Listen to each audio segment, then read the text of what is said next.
Assalamualaikum warahmatullahi wabarakatuh.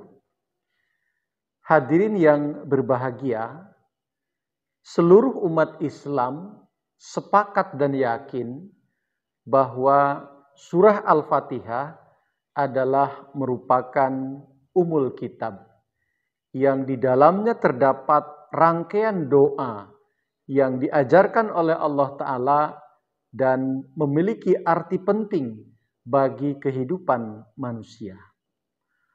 Allah Subhanahu wa Ta'ala mewajibkan sholat 5 kali dalam sehari, dan rangkaian doa dalam surah Al-Fatihah itu wajib dibaca.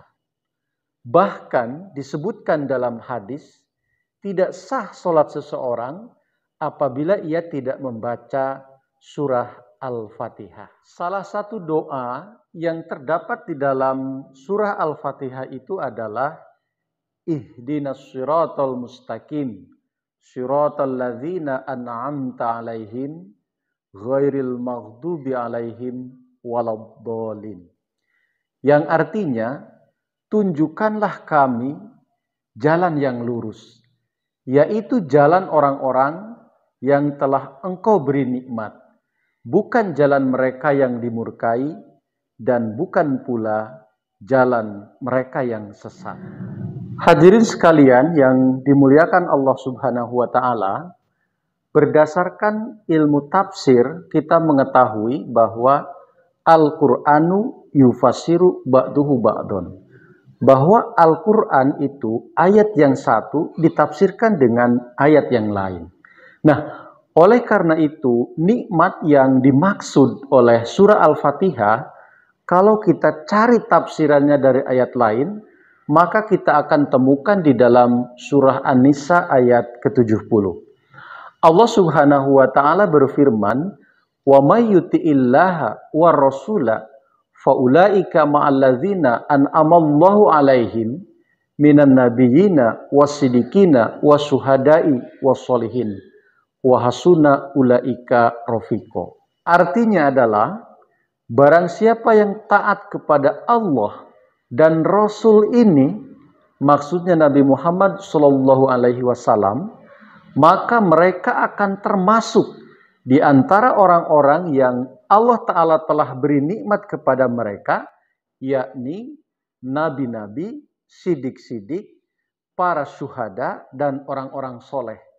Dan mereka itu adalah sahabat yang sejati. Jadi tafsir yang dimaksud di dalam surah Al-Fatihah berkaitan dengan nikmat adalah nikmat yang bersifat rohani, yakni nabi-nabi, sidik-sidik, syuhada, dan orang-orang soleh. Memang tafsir surah Al-Fatihah yang disebutkan dalam surah An-Nisa ini tidak berkaitan dengan nikmat-nikmat yang bersifat duniawi, karena sebesar apapun nikmat yang diraih dalam masalah duniawi tidak akan mengalahkan nikmat yang bersifat ukhrawi. Hadirin yang dirahmati Allah Subhanahu wa Ta'ala, yang menarik dari rangkaian ayat ini adalah disebutkan juga tentang nikmat kenabian. Hanya saja memiliki syarat bahwa wa may yuti'illaha war rasula. Barang siapa yang taat kepada Allah war rasula, dan Rasul ini. Kalau kita perhatikan kata war rasula itu merupakan isim ma'rifah yang ditandai dengan adanya alif lam yang menunjukkan kepada person tertentu, dan di dalam ayat ini adalah tertuju kepada Nabi Muhammad Sallallahu Alaihi Wasallam. Jadi artinya, karena Nabi Muhammad Sallallahu Alaihi Wasallam adalah Nabi yang paripurna dan membawa ajaran syariat yang terakhir, maka segala pintu kenabian telah tertutup, kecuali melalui pintu ketaatan kepada Allah dan Nabi Muhammad Sallallahu Alaihi Wasallam ini. Hadirin yang berbahagia, ini sangat menarik, apalagi kalau kita nanti kaitkan dengan ayat tentang khataman nabiyyin. Insya Allah dalam video yang akan datang kita akan membahasnya.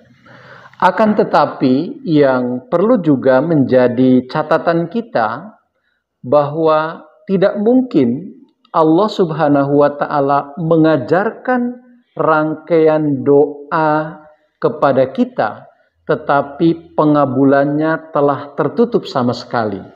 Nah, Allah Ta'ala mengajarkan kepada kita meminta nikmat itu dalam surah Al-Fatihah yang 5 kali kita panjatkan setiap hari.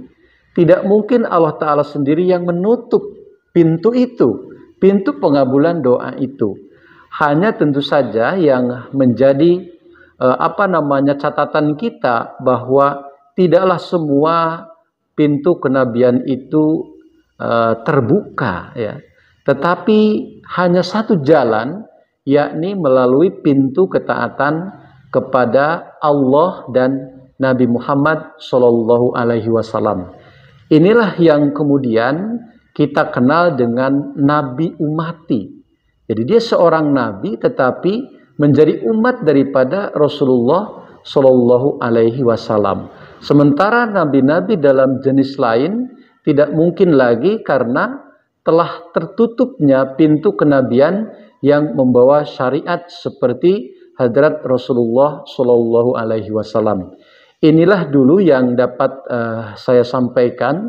Mudah-mudahan memberikan kepenasaran dan kita akan bahas mengenai ayat khataman nabiyyin dalam video berikutnya. Terima kasih. Wassalamualaikum warahmatullahi wabarakatuh.